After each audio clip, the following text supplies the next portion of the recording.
समाज में लोग ज्यादातर जानते हैं। क्या मूर्ति पूजा का खंडन केवल आर्य समाज ने ही किया, अन्य विद्वानों ने नहीं किया? क्या मूर्ति पूजा का तो कोई वेश है ही नहीं, कुछ आधार है ही नहीं, किसी भी वेद शास्त्र में कोई प्रमाण आपको प्राप्त नहीं होगा।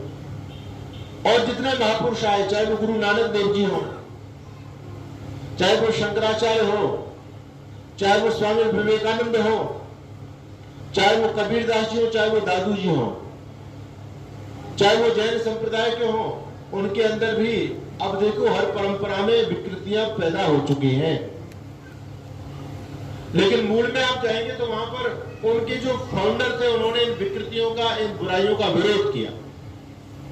जैनियों में एक संप्रदाय चलता, तेरा पंथ, वो बिल्कुल भी मूर्ति पूजा नहीं मानते। ऐसे बहुत सारे संगठन है जो मूर्ति पूजा का विरोध करते हैं। तो मेरा कहने का भाव ये कि मूर्ति पूजा का खंडन केवल ऋषि दयानंद ने नहीं किया, सब लोगों ने किया।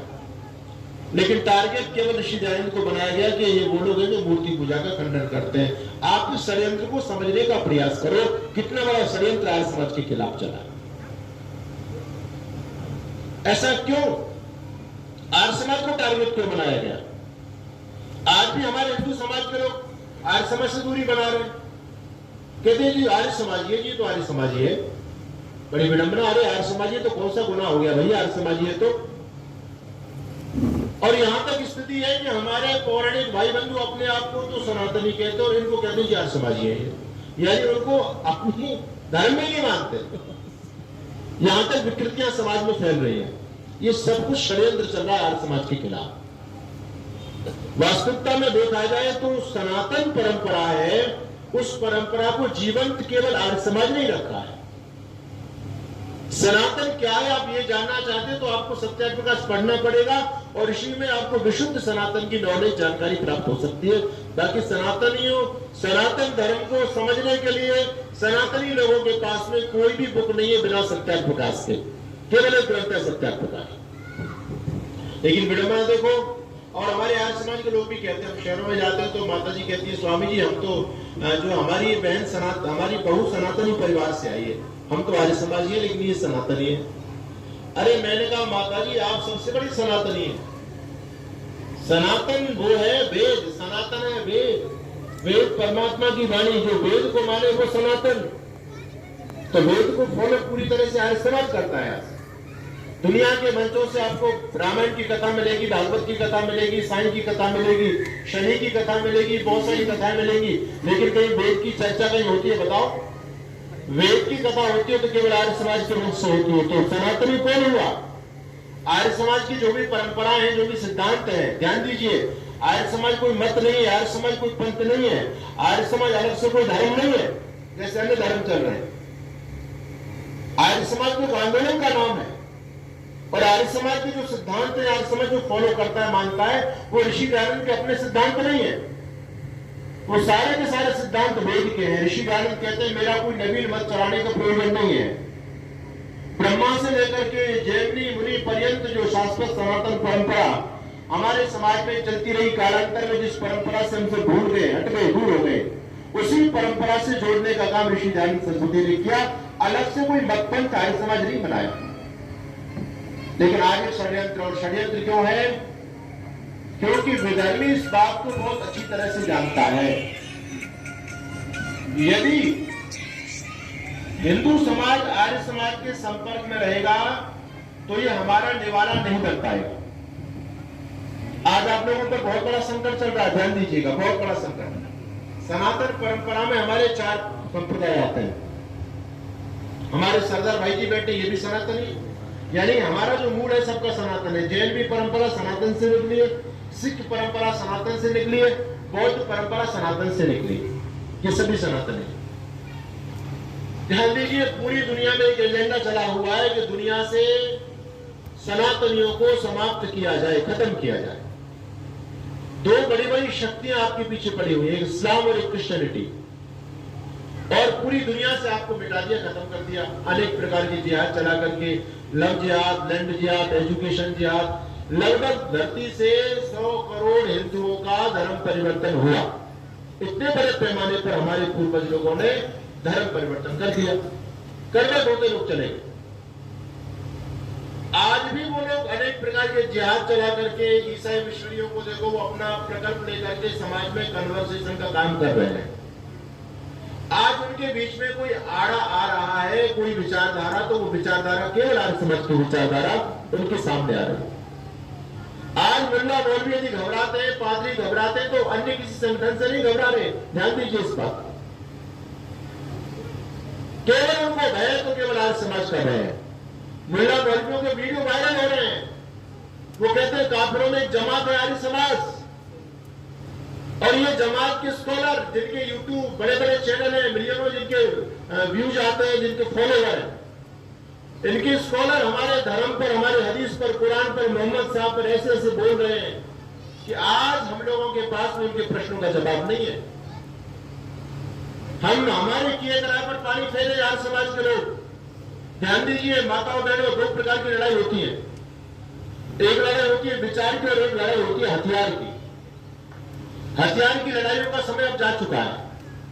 आजकल विचारधारा की लड़ाई चल रही है, भयंकर रूप से पूरी दुनिया में चल रही है। हर व्यक्ति अपनी विचारधारा में मिलाना चाहता है। मुसलमान अपनी विचारधारा आप पर थोपना चाहता है, क्रिश्चियन अपनी विचारधारा आप पर थोपना चाहता है ना। सब विचारधाराओं की लड़ाई है ये, और ये विचारधारा की लड़ाई तो तलवार से भी भयानक होती है। ध्यान दीजिए इस बात को, विचारों की पावर तो तलवार बोनी पड़ जाती है इसके सामने, क्योंकि विचार यदि व्यक्ति को मिल गया तो तोप तलवारों के सामने व्यक्ति अपनी सीना अड़ा देता है, छाती अड़ा देता है, कभी घबराता नहीं है। हमारे देश में छोटे छोटे बच्चे, गुरु गोविंद सिंह जी के छोटे छोटे बच्चे, क्या नाम था, फतेह सिंह और जोरावर सिंह, अरे विचारी तो था वो दोनों बच्चे, जिनसे दीवार में चिढ़ा दिया इधर के लोगों ने। देखो एक विचारी तो उनकी रक्षा कर रहा था, नहीं तो वो धर्म परिवर्तन कर लेते तो क्यों उनको मारा जाता। लेकिन एक देखो, जो एक तरफ मृत्यु है और एक तरफ विचार है, लेकिन विचार इतना प्रबल होता है कि व्यक्ति मौत से भी खेल जाता है। बालवी हकीकत रहा है, क्या था, विचार ही तो उसके अंदर था। उस बच्चे को बोटी बोटी करके काट दिया, लेकिन उस बच्चे ने अपना धर्म नहीं छोड़ा। वो विचार उसके संस्कारों में माता पिता के द्वारा दिया गया। बच्चे ने कभी विचारों के साथ समझौता नहीं किया, अपनी विचारधारा के साथ। जीवन जाना है चला जाए कोई बात नहीं, अरे जी करके भी क्या 1500 साल जी लेंगे क्या। वो विचारी तो आदमी सोचता है कि एक तरफ मेरा धर्म है, एक तरफ संस्कृति है, एक तरफ मेरे कुछ समय का जीवन है। अगर आज मैं अपने धर्म को छोड़ दूंगा, अपने जीवन की रक्षा करूंगा, तो जीवन अमर होने वाला नहीं है। ध्यान दीजिए, कोई मैं 250-500 साल जी करके नहीं चला जाऊंगा दुनिया से। ये विचारधारा उनके अंदर थी। तो मैं निवेदन कर रहा था कि विचारों की लड़ाई सबसे ज्यादा प्रभावकारी होती है। विधर्मी लोगों ने आपकी विचारधारा को बिल्कुल ऐसा खोखला बना दिया जिसके चलते आप उनके सामने खड़े ना हो पाओ। ध्यान दीजिए, बहुत बड़े पैमाने पर मिलावट की गई। आपके रामायण को ले लो, महाभारत को ले लो, मनुस्मृति को ले लो, पुराणों को ले लो, आपका कोई भी ऐसा धर्म ग्रंथ नहीं है, छोड़ वेद को, जिसमें मिलावट नहीं की गई हो। वेद में मिलावट तो नहीं कर पाए, लेकिन वेद का भाष्य गड़बड़ जरूर कर दिया लोगों ने। किस लिए? आपकी जो सनातन विचारधारा थी ना, ये इतनी लॉजिकल थी, इतनी साइंटिफिक थी, इतनी जबरदस्त विचारधारा थी कि दुनिया के पास में विचारधारा है नहीं। विचारधारा है तो सनातन की विचारधारा। तो इन लोगों ने सोचा कि अब विचारधारा की जंग में यदि हमको लड़ाई अपनी जीतनी है, तो भाई विचारधारा को स्ट्रॉन्ग करना पड़ेगा और इनकी विचारधारा को खोखली बनानी पड़ेगी। तो इन लोगों ने आपकी विचारधारा को निराधार कर दिया, मिलावट कर दी सारे धर्म ग्रंथों में। उल जुलूल की कहानियां, बेस रिपेयर की बातें सारे धर्म ग्रंथों में भर दी गई। और अब वो लोग उन्हीं बातों को लेकर के, पहले इन लोगों ने आपकी विचारधारा को पंगु किया, अनर्गल बातें आपके शास्त्रों में जोड़ी, अब उन्हीं बातों को लेकर के आपके सामने विधर्मी शास्त्रार्थ करने के लिए खड़े हो जाते हैं। अब समझने वाली बात यह है, मैं किसी का खंडन नहीं कर रहा, आप अपने दिमाग को जोड़ देकर के सोचिएगा। अब जब वो वैचारिक प्रहार करते हैं तो उनके प्रश्नों का जवाब कौन देगा? बता हिंदू समाज में कौन देगा? अभी एक मूवी बनी जिसका नाम था केरला स्टोरी, आप लोगों ने देखी होगी, नहीं देखी तो देख लेना। उसमें एक आसिफा नाम की मुस्लिम लड़की ने, देखो विचारधारा की जंग कितनी चल रही है। आसिफा नाम की मुस्लिम लड़की ने हिंदू लड़की से कहा, एक भगवान तुम्हारे ऐसे जिसको रोज नई गर्लफ्रेंड चाहिए, जो लड़कियों के हाथ पकड़ करके डांस करते हैं, अनेक महिलाओं के साथ में व्यभिचार करते हैं, है ना, वो तुम्हारे भगवान है। उन भगवानों को तुम पूजते हो, अब बताओ उसने जो प्रश्न किया इस प्रश्न का जवाब कौन दे सकता है? क्या कोई भागवत कथा करने वाला इस प्रश्न का उत्तर दे पाएगा? बोलो जी, दे पाएगा? मेरे से आदिवासी क्षेत्रों में मैं गया, वहां धर्मांतरण हुआ। दूसरे दिन जब हम वहां पहुंचे, हमारे भाइयों को ईसाई बनाया गया। हमने कहा कि भाई तुम लोगों ने अपना धर्म सनातन क्यों छोड़ा? क्या करने लगी तुमको सनातन धर्म के अंदर, सनातन विचारधारा में? तो उन लोगों ने कहा स्वामी जी वो तो बेचारे कुछ नहीं बोल पाए, लेकिन उनके फादर बैठे थे। उन्होंने कहा कि आप हमारी क्रिश्चियनिटी पर बार बार प्रहार करते हैं, अपने सनातन की प्रशंसा करते हैं, राम की, कृष्ण की। अरे तुम्हारे कृष्ण का जीवन का जीवन है, क्या जीवन है? वो तो लड़कियों के कपड़े उठा करके पेड़ पर चढ़ाया करते थे, लड़कियों को नंगा देके करते। ये कोई जीवन है कृष्ण का? अब इस प्रश्न का जवाब कोई भागवताचार्य दे सकता है क्या? भाई तुम भागवत कथा में लिखा है या नहीं लिखा? बोलो, लिखा है? कहां से जवाब दोगे? तुम तो जो गलत बातें उनको अपना धार्मिक ग्रंथ मान करके बैठे हो, तो तुम टकराओगे कैसे उनके सामने? यही तो सबसे बड़ी समस्या है। इस सनातन धर्म के अंदर जो गंदगी थी, इस गंदगी को तो केवल ऋषि नारद ने दूर किया।